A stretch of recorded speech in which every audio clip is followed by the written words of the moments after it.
नमस्कार दोस्तों, मैं पवन कुमार पाल स्वागत करता हूं आप सबका एग्ज़ाम क्रैक पवन पाल की यूट्यूब चैनल पर। तो दोस्तों, कैसे हैं आप सब? उम्मीद करता हूं कि बहुत अच्छे होंगे। तो दोस्तों, आज से इस चैनल पर जो है जनरल अवेयरनेस की क्लास चलाई जाएगी और हम लाए हैं आप लोगों के लिए 23 क्वेश्चन जो एग्ज़ाम ओरिएंटेड हैं और बार बार परीक्षा में पूछे जाते हैं। तो चलिए, आपका ज़्यादा समय न लेते हुए अपने क्वेश्चन पर चलते हैं। आपका पहला क्वेश्चन है, काजीरंगा राष्ट्रीय उद्यान कहाँ पर स्थित है? तो काजीरंगा राष्ट्रीय उद्यान दोस्तों असम में स्थित है। ठीक है, आपके इस क्वेश्चन का पहला ऑप्शन सही हो जाएगा, असम में। आपके सामने नेक्स्ट क्वेश्चन है, जलियांवाला बाग हत्याकांड कब हुआ था? ठीक है, तो आपके सामने 4 ऑप्शन दिए गए हैं। पहला ऑप्शन 14 अगस्त 1947, दूसरा ऑप्शन 13 अप्रैल 1919, तीसरा ऑप्शन 13 सितंबर 1914 और चौथा ऑप्शन 12 जून 1974। तो आपके सामने जो ऑप्शन है इसमें आपका दूसरा ऑप्शन सही हो जाएगा।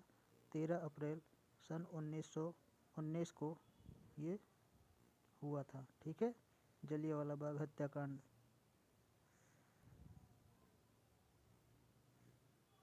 ठीक है, 13 अप्रैल सन 1919 को। नेक्स्ट क्वेश्चन आप लोगों के सामने, भारत में पहली बार रेल कब चलाई गई थी? ठीक, भारत में पहली बार रेल कब चलाई गई थी? पहला ऑप्शन 1853, दूसरा 1952, तीसरा 1519, चौथा 1919। तो भारत में रेल 1853 में चलाई गई थी पहली बार और ये मुंबई से ठाणे के बीच 34 किलोमीटर की यात्रा तय की थी। ठीक है, इसका ऑप्शन 1 सही हो जाएगा। Sorry. Next question, Vasco da Gama Bharat किस वर्ष में पहुंचा था? ठीक, वास्को डिगामा भारत किस वर्ष में पहुंचा था? पहला ऑप्शन 1556, दूसरा 1498, तीसरा 1502, चौथा 1608 ईस्वी में। तो वास्को डिगामा भारत जो है 1498 ईस्वी में पहुंचा था। ठीक है, इसका ऑप्शन 2 सही हो जाएगा। नेक्स्ट क्वेश्चन, विष्णु पुराण किस वंश से संबंधित है? वेरी इंपॉर्टेंट क्वेश्चन और परीक्षा के दृष्टिकोण से यह हार्ड भी है।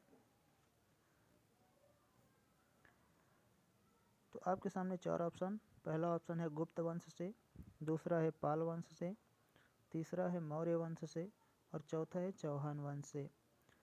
तो विष्णु पुराण जो है ये मौर्य वंश से संबंधित है। ठीक है, किस वंश से? मौर्य वंश से।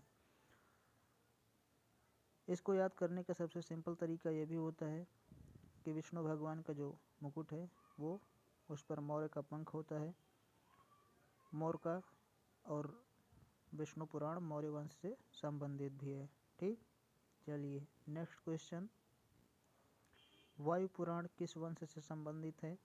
अब वायु पुराण किस वंश से संबंधित है, ये भी इम्पोर्टेंट क्वेश्चन है। तो पहला ऑप्शन गुप्त वंश, दूसरा मौर्य वंश, तीसरा चौहान वंश और चौथा शुंग वंश। तो वायु पुराण गुप्त वंश से संबंधित है। ठीक है, किस वंश से? गुप्त वंश से। ठीक, नेक्स्ट क्वेश्चन,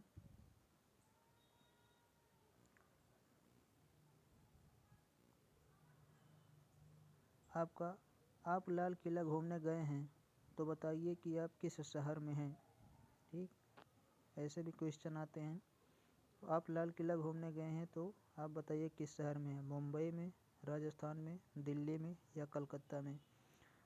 तो जनरली सभी लोग जानते हैं कि लाल किला कहाँ पे है, दिल्ली में है। ठीक, तो ऑप्शन 3 सही हो जाएगा इस क्वेश्चन का। नेक्स्ट क्वेश्चन, बंगाल विभाजन कब हुआ था? ये भी वेरी इंपॉर्टेंट क्वेश्चन है। 1805, 1905, 1908 या 1806। तो इसका ऑप्शन 2 सही हो जाएगा। 1905 ईस्वी में बंगाल का विभाजन हुआ था। ठीक है, सॉरी। नेक्स्ट क्वेश्चन, भारत की पहली राजधानी कौन सी थी? ठीक, भारत की पहली राजधानी कौन सी थी? दिल्ली, कलकत्ता, मुंबई या फिर राजस्थान? तो भारत की पहली राजधानी कलकत्ता थी। ठीक, कलकत्ता। नेक्स्ट क्वेश्चन, पृथ्वी का पलायन वेग कितना होता है? ठीक है, पृथ्वी का पलायन वेग कितना होता है? आपके सामने चार ऑप्शन है। पहला 11.2 किलोमीटर पर सेकंड, दूसरा 15 किलोमीटर प्रति सेकंड, तीसरा 12.5 किलोमीटर प्रति सेकंड, चौथा 14.2 किलोमीटर प्रति सेकंड। सॉरी। तो पृथ्वी का जो पलायन वेग होता है 11.2 किलोमीटर पर सेकंड होता है। ठीक है, 11.2 किलोमीटर पर सेकंड। इसका पहला ऑप्शन सही हो जाएगा आपका। इसमें क्या होता है कि अगर कोई भी वस्तु 11.2 किलोमीटर प्रति सेकंड की वेग से अगर गति करती है तो पृथ्वी की कक्षा से बाहर चली जाएगी। ठीक है, फिर वापस नहीं आएगी। इसे ही पृथ्वी का पलायन वेग कहते हैं। ठीक है, पलायन वेग किसे कहते हैं? जब कोई वस्तु जिस वेग से पृथ्वी की कक्षा से बाहर चली जाए उसे उस वस्तु का पलायन वेग कहते हैं। तो ये इसका मान होता है 11.2 किलोमीटर, यानी कि कम से कम कितने किलोमीटर प्रति सेकंड से ये जाना चाहिए। ठीक है, नेक्स्ट क्वेश्चन, अर्थशास्त्र के लेखक कौन हैं? अर्थशास्त्र के लेखक कौन हैं? विष्णु शर्मा, विष्णुगुप्त, पाणिनि या तारानाथ? तो आपका अर्थशास्त्र के लेखक ऑप्शन 2 सही हो जाएगा, विष्णुगुप्त, जिन्हें हम चाणक्य या कौटिल्य के नाम से भी जानते हैं। ठीक है, आपका नेक्स्ट क्वेश्चन, प्रसिद्ध पुस्तक राजतरंगिणी का संबंध किससे है? प्रसिद्ध पुस्तक राजतरंगिणी का संबंध किससे है? भारत से, राजाओं से, कश्मीर के इतिहास से या फिर गुजरात से? तो दोस्तों, प्रसिद्ध पुस्तक राजतरंगिणी का इतिहास कश्मीर के इतिहास से है। ये कश्मीर के राजाओं के बारे में इसमें वर्णन मिलता है। ठीक है, नेक्स्ट क्वेश्चन, किसी वस्तु का भर सर्वाधिक कहाँ पर होता है? अक्षांशों पर, ध्रुवों पर, विषुवत रेखाओं पर या फिर देशांतर पर? तो किसी भी वस्तु का सर्वाधिक भार उसके ध्रुवों पर होता है। ठीक है, यानी कि पृथ्वी के ध्रुवों पर होता है। इसका ऑप्शन नंबर 2 सही हो जाएगा। नेक्स्ट क्वेश्चन, भारतीय रेल का पिता किसे कहा जाता है? आपके सामने चार ऑप्शन हैं, Lord Macaulay, Lord Curzon, Lord Mountbatten या फिर लॉर्ड डलहौजी? तो भारतीय रेल का पिता लॉर्ड डलहौजी को कहा जाता है। ठीक है, जब 1853 में भारत में मुंबई से ठाणे के बीच 34 किलोमीटर की दूरी रेलवे ने तय किया था पहली बार चलकर, तो उस समय भारत के गवर्नर जनरल लॉर्ड डलहौजी थे। ठीक है, इसलिए ऑप्शन नंबर 4 आपका सही हो जाएगा। इन्हें भारतीय रेल का जनक भी कहा जाता है। नेक्स्ट क्वेश्चन, रुपए का प्रतीक, रुपए को, इस सिंबल को किस वर्ष अपनाया गया था? ठीक है, 2011, 2010, 2014 या फिर 2007? तो रुपए का जो प्रतीक है इसे 2010 में अपनाया गया था। ठीक, इसका ऑप्शन नंबर 2 सही हो जाएगा। नेक्स्ट क्वेश्चन, कुत्ते के काटने से कौन सा रोग होता है?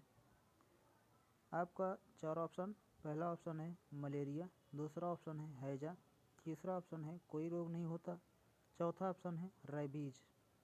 तो कुत्ते के काटने से जो है रेबीज नामक रोग हो जाता है। ठीक है, इसका टीका भी लगता है। नेक्स्ट क्वेश्चन, चेचक के टीके की खोज किसने किया था? पहला ऑप्शन एडवर्ड जेनर, दूसरा ग्राहम बेल, तीसरा लुई पास्चर, चौथा मार्कोनी। तो चेचक के टीके की खोज एडवर्ड जेनर ने किया था। इसका ऑप्शन 1 सही हो जाएगा। ठीक है, चलिए, उम्मीद करता हूँ कि क्वेश्चन आप लोगों के समझ में आ रहे होंगे। अगर ये क्वेश्चन समझ में आ रहे हैं, अच्छे लग रहे हैं, तो कृपया इस चैनल को लाइक, शेयर एंड सब्सक्राइब जरूर करिएगा। ठीक है दोस्तों, चलिए नेक्स्ट क्वेश्चन। भारतीय झंडे की लंबाई और चौड़ाई कितनी होती है? कि 1:1:2 के रेशियो में, 2:3 के रेशियो में, 2:2 के रेशियो में, या 3:4 के रेशियो में? तो भारतीय झंडे की लंबाई जो होती है वो 2:3 के रेशियो में होती है। ठीक है, इसका ऑप्शन 3 सही हो जाएगा। ठीक है, नेक्स्ट क्वेश्चन। विश्व का सबसे बड़ा महाकाव्य कौन सा है? पहला ऑप्शन रामायण, दूसरा ऑप्शन श्री रामचरितमानस, तीसरा ऑप्शन महाभारत, या फिर चौथा ऑप्शन श्रीमद् भागवत गीता। तो इसका तीसरा ऑप्शन सही हो जाएगा। विश्व का सबसे बड़ा महाकाव्य महाभारत है। ठीक है,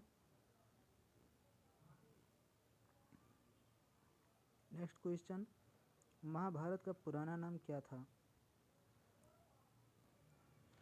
पहला ऑप्शन जय संहिता, दूसरा ऑप्शन महाभारत, तीसरा ऑप्शन रामायण, चौथा ऑप्शन भारतवर्ष। तो महाभारत का पुराना नाम जय संहिता था। ठीक, इसका ऑप्शन 1 सही हो जाएगा। चलिए नेक्स्ट क्वेश्चन।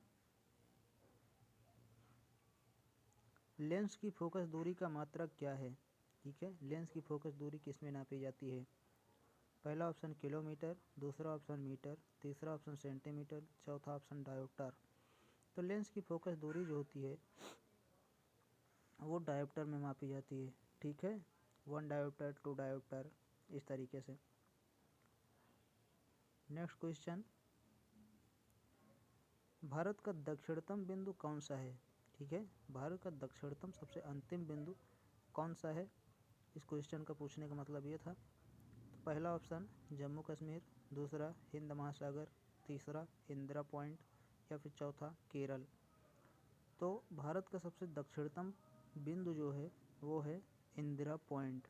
ठीक है, चलिए नेक्स्ट क्वेश्चन। अगला क्वेश्चन आपके सामने है, दूध का पीएच मान कितना होता है? पहला ऑप्शन है 7, दूसरा ऑप्शन है 6.6, तीसरा ऑप्शन है 4.8, और चौथा ऑप्शन है 1.01। तो इसका जो है ऑप्शन नंबर 2 सही हो जाएगा, 6.6। ठीक है, अच्छा, इसको याद करने का एक और भी तरीका है कि दूध पीकर जब सेहत अच्छी खासी होती है तो किसी भी आदमी का छक्का छुड़ाया जा सकता है। तो दूध से छक्का छुड़ाना और दूध का पीएच मान 6.6। ठीक है, याद रखेंगे, काफ़ी हेल्पफुल रहता है याद करने में ये। अगला क्वेश्चन। समुद्री जल का पीएच मान कितना होता है? ठीक, 7.4, 8.4, 2.4, 6.1। तो समुद्री जल का पीएच मान जो होता है दोस्तों वो 8.4 होता है। ठीक, नेक्स्ट क्वेश्चन। अगला क्वेश्चन आपके सामने है, भारत का लौह पुरुष किसे कहा जाता है? ठीक है, लौह पुरुष ऑफ इंडिया यानी कि आयरन मैन ऑफ इंडिया किसे कहा जाता है? पहला महात्मा गांधी, दूसरा सरदार वल्लभ भाई पटेल, तीसरा जवाहरलाल नेहरू, चौथा सुभाष चंद्र बोस। तो आयरन मैन ऑफ इंडिया यानी भारत का लौह पुरुष सरदार वल्लभ भाई पटेल को कहा जाता है। ठीक है, याद रखेंगे। Next question. तुम मुझे खून दो मैं तुम्हें आज़ादी दूंगा, किसने कहा था? आपका पहला ऑप्शन तात्या टोपे, दूसरा सुभाष चंद्र बोस। ये तात्या छोटी लिखा है लेकिन तात्या टोपे है। तो दूसरा सुभाष चंद्र बोस, तीसरा महात्मा गांधी, चौथा इनमें से कोई नहीं। तो तुम मुझे खून दो मैं तुम्हें आज़ादी दूंगा, ये सुभाष चंद्र बोस जी का नारा था। ये आज़ाद हिंद फौज के गठन के समय इन्होंने ये नारा दिया था। ठीक है, नेक्स्ट क्वेश्चन। स्वतंत्र भारत के प्रथम गवर्नर जनरल कौन थे? आपका पहला ऑप्शन सी राजगोपालाचारी, दूसरा लाला लाजपत राय, तीसरा लॉर्ड माउंटबेटन, चौथा इनमें से कोई नहीं। तो स्वतंत्र भारत के जो प्रथम गवर्नर जनरल थे वो श्री राजगोपालाचारी थे। ठीक है, आपका सही हो जाएगा option number 1। Next question, Bharat का संविधान कितने समय में पूरा हुआ? 3 साल 4 महीने 14 दिन, दूसरा ऑप्शन है 2 वर्ष 11 माह 18 दिन, तीसरा ऑप्शन है 1 वर्ष 4 माह 10 दिन, चौथा ऑप्शन है इनमें से कोई नहीं। तो भारत का जो संविधान था दोस्तों वो 2 वर्ष 11 माह और 18 दिन में पूरा हुआ था। ऑप्शन नंबर 2 इसका सही हो जाएगा। ठीक है, नेक्स्ट क्वेश्चन, चमगादड़ अपना रास्ता किस प्रकार ढूंढता है? पहला ऑप्शन है देखकर, दूसरा ऑप्शन है अश्रव्य तरंगों द्वारा, तीसरा ऑप्शन है पराश्रव्य तरंगों से, चौथा ऑप्शन है ध्वनि तरंगों से। तो चमगादड़ जो होती है वो देख नहीं सकती। ठीक है, पहले तो गलत हो गया, आपको जो दिया है देखकर, वो देख नहीं सकती, उसकी आँख नहीं होती, लेकिन वो एक प्रकार की तरंग छोड़ती है। ठीक है, जिसे हम पराश्रव्य तरंग कहते हैं, उसी के द्वारा वो अपना रास्ता ढूंढती है। इसका तीसरा ऑप्शन सही हो जाएगा, पराश्रव्य तरंगों से। ठीक है, नेक्स्ट क्वेश्चन और लास्ट क्वेश्चन है ये, प्रेशर कुकर में भोजन जल्दी क्यों पक जाता है? पहला ऑप्शन है गर्मी के कारण, दूसरा ऑप्शन है दाब के कारण, तीसरा ऑप्शन है भाप के कारण, चौथा ऑप्शन है गैस पर पकने के कारण। तो प्रेशर कुकर में जो भोजन होता है वो जल्दी इसलिए पकता है क्योंकि उसमें दाब अधिक होता है। ठीक है, दाब के कारण। इसका दूसरा ऑप्शन सही हो जाएगा। तो ये थे हमारे 30 क्वेश्चंस जो बार बार परीक्षाओं में पूछे जाते हैं और आने वाली परीक्षाओं में भी पूछे जाएंगे। मिलेंगे नेक्स्ट वीडियो में इससे भी और भी महत्वपूर्ण क्वेश्चंस के साथ और भी इम्पोर्टेंट क्वेश्चन के साथ। तब तक के लिए हमें इजाज़त दीजिए और हमारे इस चैनल को लाइक शेयर एंड सब्सक्राइब ज़रूर कीजिए। ठीक है, धन्यवाद।